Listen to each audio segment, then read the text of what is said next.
Olá, pessoal, queridos amigos da psicologia. Hoje vamos de terapia comportamental dialética. Pois bem, vamos falar sobre isso. E já começo com uma reflexão interessante. O que você acha da ideia do autor criar um manual específico para os pacientes? Olha só, que interessante. Então vamos hoje resumir e analisar esta obra muito interessante da Marsha Linehan, Treinamento de Habilidades em DBT, que é a terapia dialética, né, comportamental dialética. Este manual que ela desenvolveu especificamente para o paciente. Isso mesmo. Este livro foi escrito em 1993, originalmente. Existem várias outras edições dele, tá? Mais recentes. Escrito por ela, Marsha Linehan, que é uma psicóloga clínica e pesquisadora norte-americana. Ela é doutora em psicologia pela Loyola University Chicago, tá? Reconhecida mundialmente por criar a terapia comportamental dialética, e a sua principal contribuição foi criar um modelo eficaz para o tratamento de pacientes com alto risco ou transtorno de personalidade borderline. Então vamos lá, vamos falar sobre esse transtorno também. Qual que é o contexto? Este manual é uma das obras centrais da terapia comportamental dialética. Ele foi criado como um material direto para os pacientes, para ajudar os pacientes a desenvolver essas habilidades comportamentais. Mas acabou se tornando essencial também para nós, terapeutas, psicólogos, né, que se beneficiam, né, se beneficiaram com os conhecimentos trazidos por este manual. A sua importância está em traduzir conceitos complexos em habilidades práticas. Pense bem, se ela desenvolveu um manual para o paciente, é óbvio que ela evitou ao máximo o uso de um linguajar muito técnico. Daí o paciente não entende. Então, a importância, um dos grandes benefícios diferenciais desse livro é que tem conceitos complexos traduzidos de forma muito simples, muito didáticas, de fácil entendimento para o público leigo. Ele oferece também um protocolo estruturado e replicável. Isso é muito legal.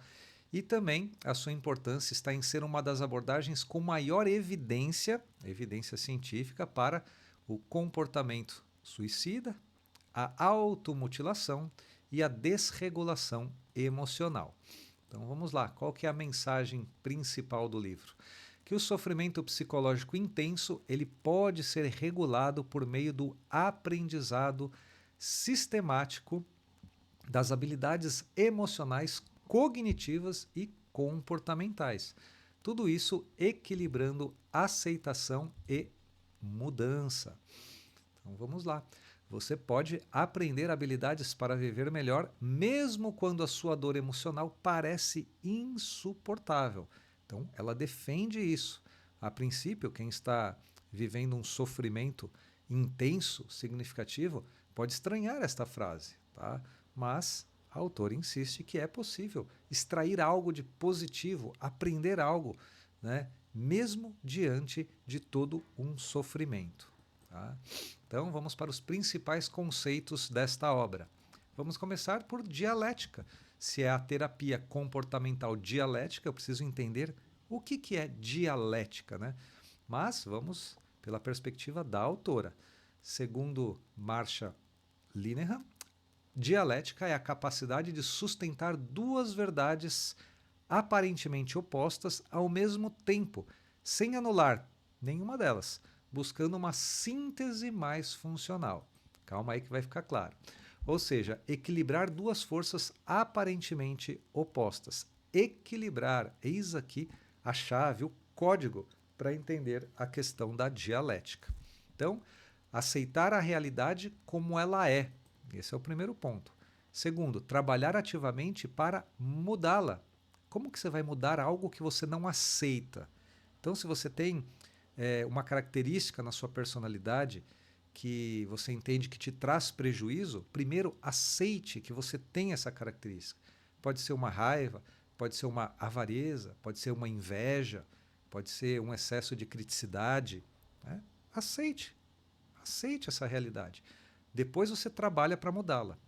Se você não aceitar, como você vai mudar algo que você não aceita, que para você nem existe? Então essa é a lógica. Alguns exemplos aqui. Eu estou sofrendo, mas posso melhorar a minha vida. Percebem? Uma coisa não exclui a outra. Sim, está sofrendo, mas isso não impede de você melhorar a sua condição atual. Isso é dialética. Validar emoções antes de tentar mudá-las.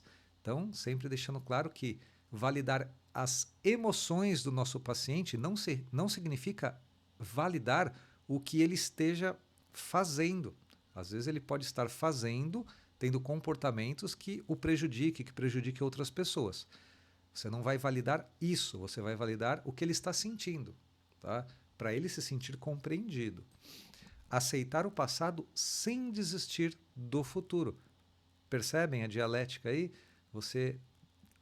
As duas coisas não concorrem. Você pode aceitar o seu passado sem desistir de uma conexão maior com o seu futuro. Tá? Então, a dialética, este método, esta lógica na terapia, ela evita uma moralização do comportamento, evita posturas punitivistas ou, ao contrário, permissivas, né? E também os rompimentos terapêuticos por falta de compreensão, de conexão, de uma aliança terapêutica mais sólida. Tá? Então vamos lá para outro conceito importantíssimo trabalhado neste livro. O mindfulness. Tá? O mindfulness, existem muitas evidências científicas da eficácia deste método, né? Da atenção plena. Então, mindfulness seria a capacidade de estar presente no momento atual sem julgamentos, tá? Vivenciando aquilo que ocorre sem julgamentos. Os julgamentos viriam depois, óbvio.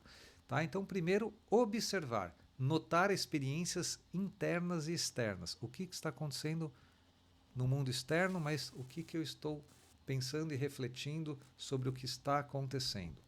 Pensando e refletindo, buscando suspender os julgamentos. Suspender não é anular, tá? É só suspender. Descrever, ou seja, colocar em palavras, dar nome, sem uma interpretação, sem um julgamento, uma interpretação. Só descreve o que está acontecendo. Né? Estou numa fila de banco, tenho uma reunião importantíssima daqui a pouco, em meia hora, pelos meus cálculos, estou em dúvida se vai dar tempo ou não. Vai descrevendo a situação. Tá? Participar, que é envolver-se totalmente na experiência. Se você decidiu ficar naquela situação, fique nela. Porque se você ficar nela e julgando, interpretando que pode dar errado, que vai acontecer isso, que vai acontecer aquilo, projetando, você vai ficar estressado, vai ficar nervoso, tá? E não vai vivenciar o que precisa vivenciar. Fazer o que tiver que fazer sem julgamentos, com a intenção focada, uma coisa por vez. E efetividade, ou seja, fazer o que funciona. Decidiu estar na fila, acredita que vai dar tempo? Fique lá. Tá? E não fique pensando no que pode dar de errado, se vai dar tempo de chegar na reunião ou não. Foco no que precisa ser feito. Então, mindfulness cria uma separação entre o eu, que é a consciência, né? O ego, e o que acontece, pensamentos e emoções. Ou seja, é a desidentificação com os nossos pensamentos, com as nossas emoções. Pensa assim, nós temos pensamentos, nós não somos nossos pensamentos. Nós temos emoções, nós não somos nossas emoções. Então, se eu consigo separar o que eu tenho do que eu sou, eu consigo ter uma visão mais clara, mais objetiva e mais real da realidade. E aí as chances de eu sofrer menos são maiores. Um exemplo clínico: o paciente com o pensamento, sou um fracasso, e ele está em sofrimento, porque ele se acha fracassado. Então, em vez de acreditar que ele é um fracassado, é importante ajudar ele a observar, tá? Aprender a observar. Tente mudar a frase sou um fracassado por estou tendo o pensamento de que sou um fracasso. Opa, já criei uma condição diferente. Desidentifiquei. Você está pensando que é um fracasso. Isso não necessariamente significa que você é uma pessoa fracassada. Por quê? Porque você não é os seus pensamentos, muito menos as emoções que derivam desse pensamento de fracasso. Tá? Isso muda completamente a relação com a experiência. Então vamos lá, mais conceitos. Regulação emocional.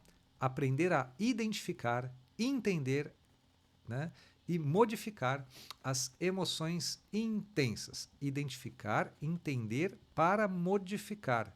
Como eu vou modificar algo que eu nem identifico, não aceito e não entendo?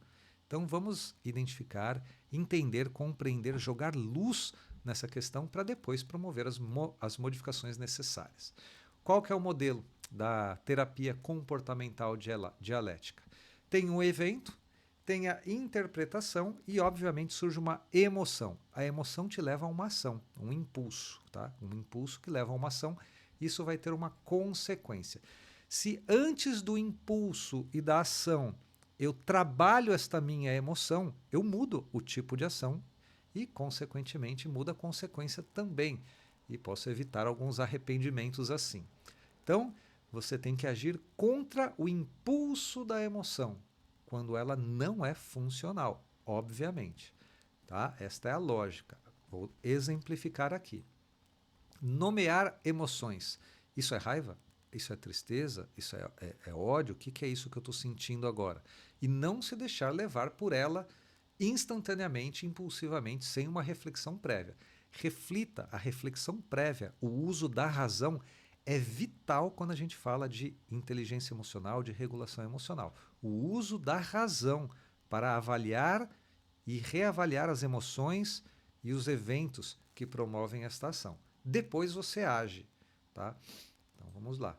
Reduzir vulnerabilidade, ou seja, se o sono não está legal, estou dormindo muito menos do que o corpo precisa, se eu não me alimento bem, muitos carboidratos, muito açúcar, muita gordura ruim no corpo, isso inflama meu organismo e afeta a minha cognição, a minha capacidade de pensar, de refletir e de sentir. Sedentarismo também, tudo isso impacta nosso dispositivo cognitivo, nosso aparelho cognitivo. Impacta significativamente.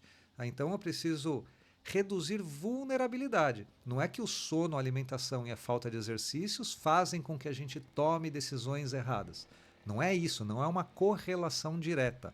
É uma condição. É uma condição que favorece eu errar. Então, a mesma pessoa, né? Você compara uma pessoa com outra pessoa, diante de uma mesma situação. Uma dorme bem, se alimenta bem e não é sedentária. A outra dorme ruim, se alimenta muito mal, tem o corpo totalmente inflamado e é sedentária. Tá? Dentro da mesma situação de estresse, por exemplo, uma humilhação, uma pode ter uma condição melhor para refletir sobre aquilo e tomar uma postura mais assertiva, e a outra pode ser mais impulsiva, porque tem uma condição que favorece a impulsividade, o erro, tá? Os níveis de cortisol elevado, tem uma série de fatores. Então, nomear emoções, reduzir vulnerabilidades. Precisamos ter um sono adequado, se alimentar bem e não ser sedentário. Tá? Agir de forma oposta à emoção. Ou seja, olha que interessante, você agir com gentileza quando está com raiva. Sempre pensa que raiva é uma emoção. Toda emoção ela tende a passar. Tá? Emoção é uma coisa, sentimento é outra. Tá? O sentimento é a emoção, o qual eu atribuo um valor perene. Tá? Então, a raiva é uma emoção, ela passa. O ódio, por exemplo, é um sentimento. Ele tende a não passar com tanta facilidade assim. Tá? Ele já dura mais no tempo. Então, por exemplo, meu filho, que eu amo, né? Ele pode aprontar algo e eu ficar com raiva dele. Tá? Mas eu não vou odiar o meu filho, jamais. Tá? Mas eu posso sentir raiva de uma pessoa que eu amo. Então a gente precisa, nós profissionais de saúde mental, ter clareza do que é sentimento, do que é emoção, do que é uma regulação emocional para evitar posturas inadequadas. Tá? Que mais? Que mais que ela trabalha? Tolerância ao mal-estar. Esse é um conceito bastante interessante que ela trabalha neste livro, né? Que seria suportar crises sem piorar a situação. Obviamente não é uma ciência exata isso, mas a gente precisa aprender a lidar com o mal-estar. Ou seja, não é resolver o problema, é não piorá-lo durante uma crise. Tá? Então você está extremamente ansiosa porque algo ruim você acredita que está acontecendo. Parece um clichê, mas buscar respirar fundo, tentar se acalmar para não piorar a situação. Porque você pode tomar uma série de ações e depois descobrir que não é nada daquilo que você achava que está acontecendo. Tá? E aí você vai ter que lidar com consequências em relação à sua impulsividade. Tá? Então, crises emocionais têm tempo limitado. Se você não agir impulsivamente, elas passam. Tá? Tudo passa. Então, ela passa também. Exemplo: usar gelo ou água fria para regular o corpo. Está muito nervoso? Vai tomar uma ducha. Isso pode ajudar bastante. Distrair-se temporariamente com atividades. Está com a cabeça no futuro, no que pode vir a acontecer, naquela prova que você vai fazer, naquela entrevista de emprego, né? A pessoa que você ama está muito atrasada, não chegou. Arruma algo para fazer. Vou dar uma ajeitada aqui nos livros, vou consertar alguma coisa que está quebrada aqui, vou dar uma ajeitada na louça que está uma bagunça, vou fazer alguma coisa. Tá? Praticar aceitação radical em situações inevitáveis. Então você está numa situação onde há um dilema e você depende de respostas e tem uma série de variáveis que você não controla. Aceita, respira fundo e fala, seja o que tiver que acontecer, vai acontecer. Tá? Então deixa eu concentrar aqui no que está sob meu controle. Respirar fundo e se concentrar no que você pode mudar, não no que não está sob seu controle. Tá? Mais conceitos. Efetividade interpessoal. Isso aqui é legal. Ela vai focar na relação, na comunicação. Tá? Então ela diz que o foco não é apenas comunicação, é equilibrar 3 objetivos simultâneos para você ser mais efetivo nos seus relacionamentos. E quais seriam esses 3 objetivos? Conseguir o que você quer, mantendo o relacionamento, sem destruir os relacionamentos para conseguir o que você quer. Olha a mágica que você tem que fazer aí, né? Isso é ser efetivo. Conseguir o que você quer sem destruir relacionamentos, sem magoar os outros. E preservando o autorrespeito. Ou seja, sem destruir o relacionamento, mas sem destruir com você também, né? Precisa se cuidar, você precisa se autorrespeitar, se preservar. Como você consegue equilibrar esses 3 objetivos? Se você tem a habilidade em preservar esses 3 objetivos, você é uma pessoa bem efetiva nos seus relacionamentos. Tá? Ou seja, pessoas desreguladas tendem a se submeter demais. Ou o oposto, serem agressivas demais. Como eu acho esse ponto do equilíbrio? Sem ser submisso demais e fazer tudo que os outros querem do jeito que eles querem, ou sendo agressivo demais. Não, tudo tem que ser do meu jeito, na hora que eu quero, como eu quero. Como achar esse equilíbrio, tá? Conseguindo o que você precisa, mantendo o relacionamento com as pessoas e se preservando, tá? O autorrespeito. Essa é a questão que ela traz aqui de uma forma muito interessante. Eu mesmo, quando li, não tinha pensado por esta ótica, tá? E achei bastante interessante. Então, a terapia comportamental dialética ensina o caminho do meio, a assertividade eficaz. Alguns exemplos. Pedir algo de forma assertiva, sem enrolar muito, sem ficar dando muitas justificativas. Olha, estou precisando muito disso, você pode me ajudar? Pronto, não precisa ficar se justificando, contando uma história. Chega e pede o que você precisa. Dizer não sem culpa excessiva. Então, às vezes a gente quer ajudar, mas a gente não pode. A pessoa pede, tem como você me ajudar com um relatório assim, assim, assim, assado? E você fala, ó, adoraria. Você sabe o quanto, né, eu valorizo nossa amizade, mas infelizmente eu não posso. Posso te ajudar amanhã cedo? Ah, não, amanhã cedo não pode. Então, infelizmente, não vou conseguir te ajudar. Você pode pedir para outra pessoa? Assim, simples assim. A pessoa não vai deixar de ser sua amiga. Você explicou. Tá? Agora, se a pessoa deixa de ser a sua amiga, aí é uma questão dela, não sua. Tá? Então, saber dizer não. Saber dizer não sem culpa não é sinônimo de você ser egoísta, egocêntrico, só pensar em você. É você fazer um cálculo simples. Se você pode ajudar, você deve ajudar as outras pessoas. É importante sermos fator de soma na vida das outras pessoas. Sim, ajudar, estar disponível. Perfeitamente. Mas se você não pode, você não pode. Você não vai se sacrificar por algo que a outra pessoa tem condições de resolver. Tá? Manter relacionamentos sem se anular. Essa é a chave.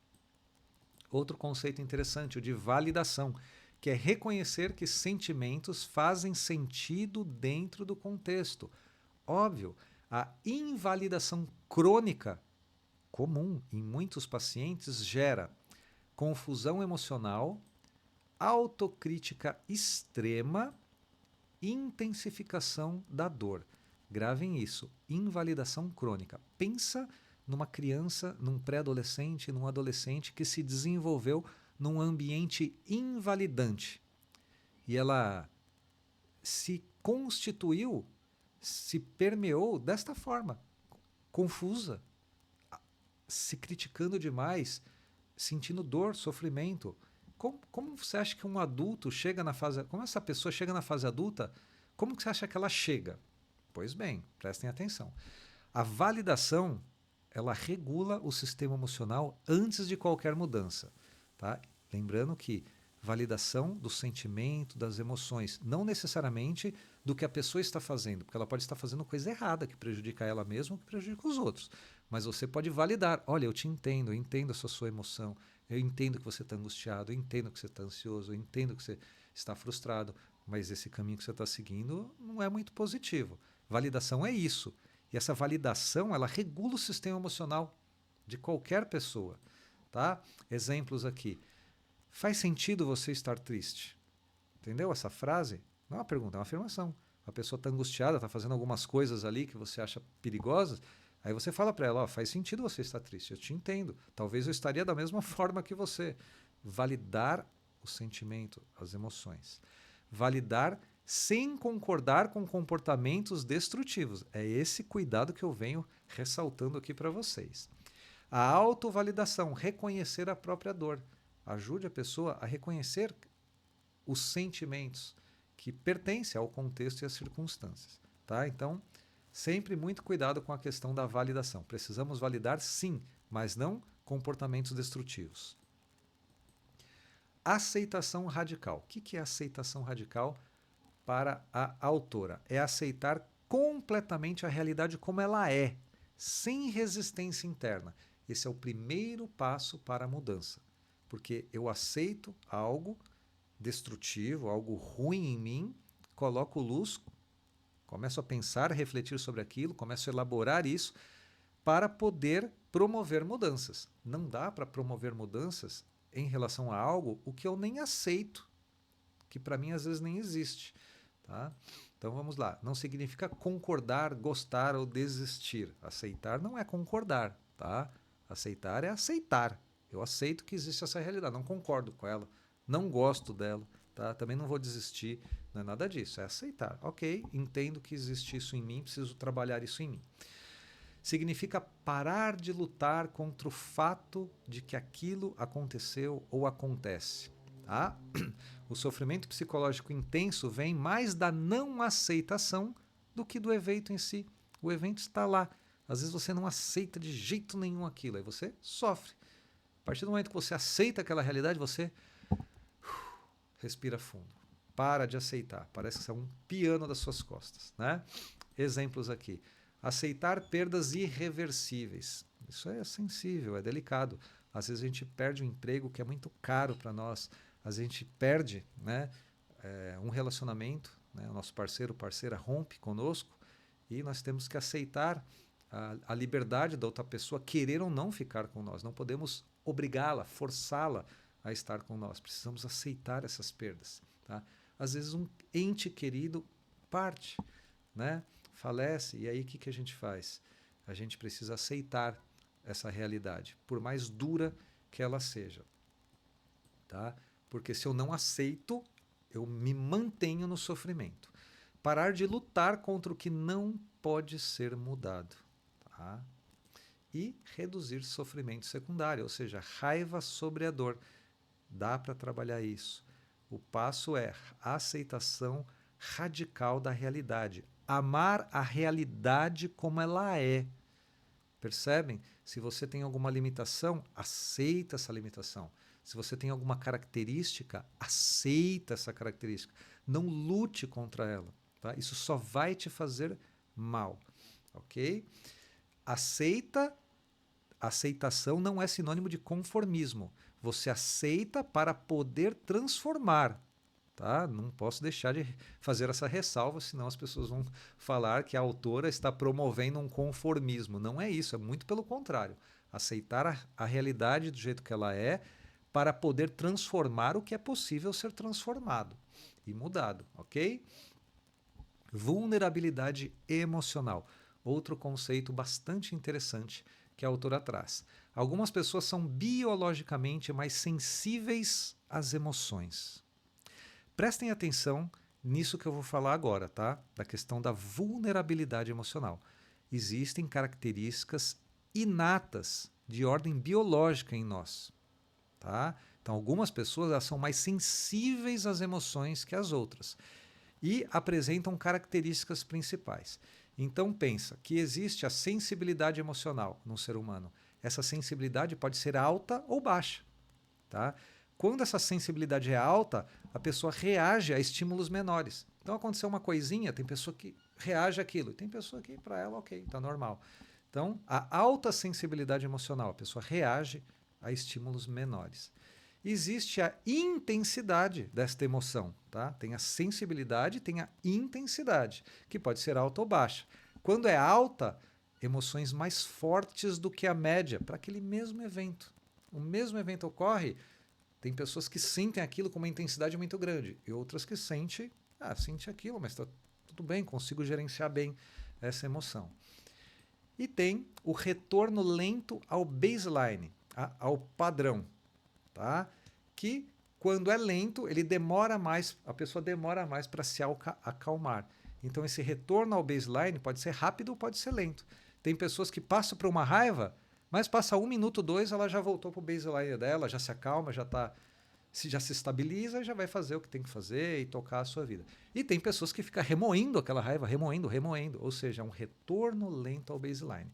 Agora imagine uma pessoa, fique comigo, preste muita atenção aqui. Imagina uma pessoa que tem as características biológicas, tipo, não muda, é do cérebro dela. Ela é altamente sensível. Quando ela ela sente com alta intensidade e o retorno ao padrão, à estabilidade, esse retorno é lento. Junta essas 3 características. Pronto. Descrevemos a pessoa que provavelmente tem um transtorno de personalidade borderline. Fez sentido isso para vocês? Pois é. Se a pessoa cresce em ambiente invalidante, você imagina essa pessoa, alta sensibilidade, alta intensidade e retorno lento ao padrão dela. Imagina essa pessoa que nasceu assim biologicamente, crescendo num ambiente que invalida ela o tempo todo. Não reconhece suas emoções, não estimula, não ajuda. Imagina, o que você acha que acontece com esta pessoa? Tá? Ela aprende a duvidar de si. Borderline. Não desenvolve regulação emocional. Borderline. Intensifica ainda mais a desregulação emocional. Perceberam? Então, a terapia comportamental dialética entende que a pessoa não escolheu a sua sensibilidade, ela nasceu assim. Porém, isto não isenta ela da responsabilidade de aprender a lidar com isso. Ela precisa aprender a lidar com isso. Se ela tem dificuldade, e obviamente ela vai ter dificuldade, ela precisa pedir ajuda. De preferência, ajuda profissional. Tá? Ajuda profissional.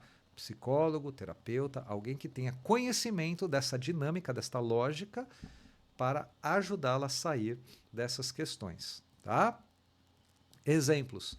Reagir intensamente a pequenas frustrações. Não é o que a pessoa borderline faz? Ela demora mais para se acalmar, ela é impulsiva, ela demora para se estabilizar, para regular as emoções. Então é isso. Prática clínica. Mas antes, tem uns recadinhos para vocês. Prometo ser muito rápido. Está gostando desse conteúdo? Está fazendo sentido para você? Deixa eu curtir aí. Compartilhe com aquela pessoa que você gosta, que você ama, que você acha importante ter acesso a essas informações. Comente. Sua opinião é valiosa para a nossa comunidade. Tá? Quer esse material em PDF? Eu sempre deixo um link na descrição que você pode, uma única vez, acessar um repositório na nuvem e baixar este PDF e o PDF de todos os vídeos, de todas as obras que eu resumo e analiso para vocês. Tá bom? E se fizer sentido, se inscrevam no canal, estou sempre publicando vídeos neste formato. Então vamos lá, dando continuidade à prática clínica. Então, o profissional, eu, você, psicólogo, terapeuta, psicoterapeuta, analista, nós podemos ensinar habilidades em formato estruturado, grupos de terapia comportamental dialética, sim, grupos. Usar registros de comportamento, os famosos diários. Parece que não, mas é uma técnica validada cientificamente. Treinar pacientes semanalmente. O treino é vital. Tá? Não adianta só a reflexão, precisa treinar, pôr em prática para você consolidar novos hábitos. Exemplos: paciente com impulsividade, vamos ensiná-lo tolerância ao mal-estar. Lembra? Falamos sobre isso aqui. Paciente em conflito, com conflitos, treinar habilidades interpessoais. Treinar, propor exercícios, situações que a pessoa seja capaz de lidar com elas, tá? Respeitando a proporcionalidade, o tempo e o ritmo do paciente, sempre. Paciente emocionalmente instável. Vamos refletir e treinar também. Trabalhar regulação emocional. Tá? Então, muitas coisas pode fazer, simulações de discussões, de casos complexos, e aí você vai ensinando a pessoa a lidar com aquelas emoções. Quais são as mudanças de mentalidade propostas por esta obra? Substituir um julgamento por uma observação. Vai tornar nossa atuação mais assertiva. Trocar evitação por enfrentamento. Se você quer mudar algo e melhorar, crescer, amadurecer, expandir a consciência, evoluir, não tem como evitar o enfrentamento. Precisa enfrentar as situações desconfortáveis que você teme. Se você quer evoluir e amadurecer, né, precisamos saber enfrentar o que a gente teme. Tá? Então vamos lá. Nossos pacientes também, precisamos ajudá-los a enfrentar. Não tem como fugir disso. E desenvolver equilíbrio emocional. Tá? Intervenções. Trouxe aqui um caso clínico bem singelo, tá? Bem singelo, ultra resumido, só para ilustrar o que a gente falou aqui, tá bom? Então vamos lá. Paciente Ana, 26 anos, transtorno borderline. Como que é a terapia comportamental dialética para o transtorno borderline? Queixas: instabilidade emocional, medo intenso de abandono e automutilação após conflitos. Estas são as queixas, tá? Qual que é a formulação? Ali, na anamnese, na entrevista, 2, 3, 4, 5 sessões, você percebeu que existe uma alta vulnerabilidade emocional, né? Ou seja, a pessoa muito sensível, intensidade, lenta para se acalmar, para se estabilizar, lenta ao retorno ao baseline, que se desenvolveu no ambiente invalidante. Ou seja, isso promoveu essa desregulação e essa impulsividade, tá? Esse medo de abandono, essa instabilidade emocional que ela apresenta. Então essa é a formulação. Ok, o que a gente vai fazer? Então aqui tem as técnicas, né? Tem as intervenções em terapia comportamental dialética. Algumas delas aqui para vocês. O mindfulness, ajudar a pessoa a observar os pensamentos sem reagir. A tolerância ao mal-estar, técnicas de crise, a respiração, técnicas de respiração, água fria, tudo isso ajuda a pessoa a tolerar o mal-estar e desenvolver resiliência. Tá? Tolerância ao mal-estar é sinônimo de desenvolver resiliência, força para lidar com as situações. Regulação emocional, identificar emoções, nomear as emoções, refletir sobre elas e tomar uma ação oposta. Não permitir se deixar levar pura e simplesmente pelas emoções de forma irrefletida. Tá? E para isso usar sempre razão. Use sempre a razão. Ensinar nossos pacientes a usar a razão. Validação das emoções, mais aceitação incondicional da realidade como ela se apresenta, para reduzir a autocrítica e as resistências.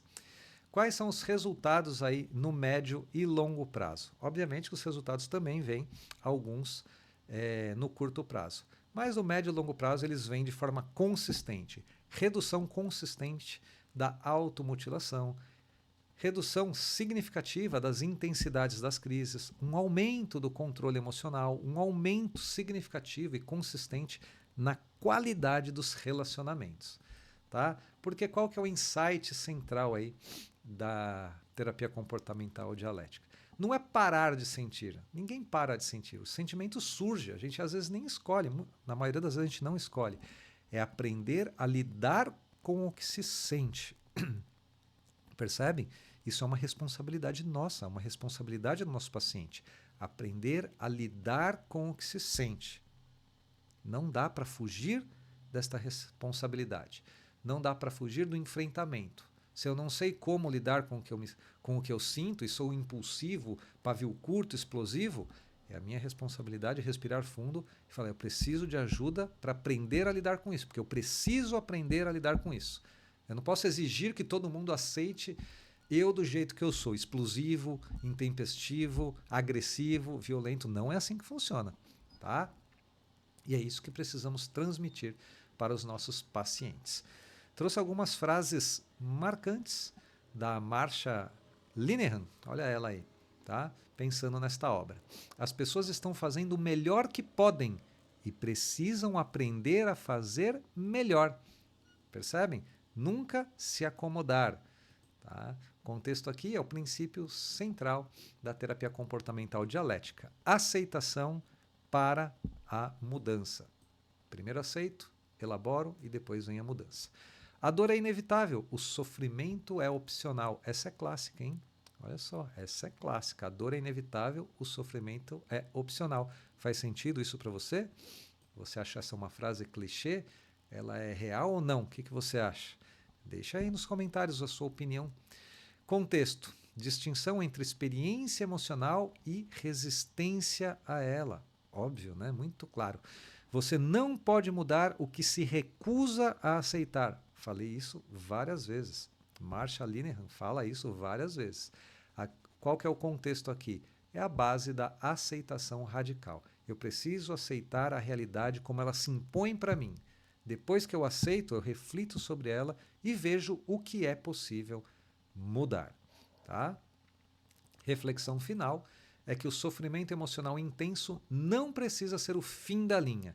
Ele pode ser trabalhado com habilidades concretas, treináveis e eficazes. Por que eu recomendo este livro para vocês? Que é um livro muito legal, porque ele é prático, direto e aplicável, baseado em evidência científica sólida, consistente, obviamente. Né? A doutora Marsha Linehan, ela é pesquisadora, psicóloga clínica e pesquisadora. Tudo isso que ela traz não saiu da cabeça dela. É fruto das conclusões de pesquisas científicas robustas e sérias. Funciona tanto para paciente quanto para terapeutas. Lembra que este manual ela criou para o paciente, não para nós. Tá? A questão é que esse manual foi tão bom que nós usamos ele também, sem problema nenhum. Tá? Então, aprender a lidar com emoções não é um talento, é uma habilidade.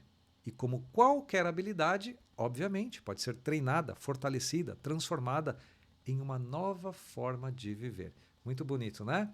Então é isso. Para você que ficou comigo até aqui, deixo o meu muito obrigado de coração. Espero que tenha gostado, espero que esse conteúdo tenha feito diferença na vida de vocês. Tá? Gostou? Então, curte aí o vídeo, compartilhe com aquela pessoa que você ama, que você gosta, que você acha importante ter acesso a essas informações. Tá? Se fizer sentido para você, se inscreva no canal, estou sempre publicando vídeos neste formato. E vou deixar algumas outras obras aqui que eu resumi e analisei para tornar vocês profissionais de saúde mental cada vez melhores, tá bom? Um forte abraço, nos vemos no próximo vídeo.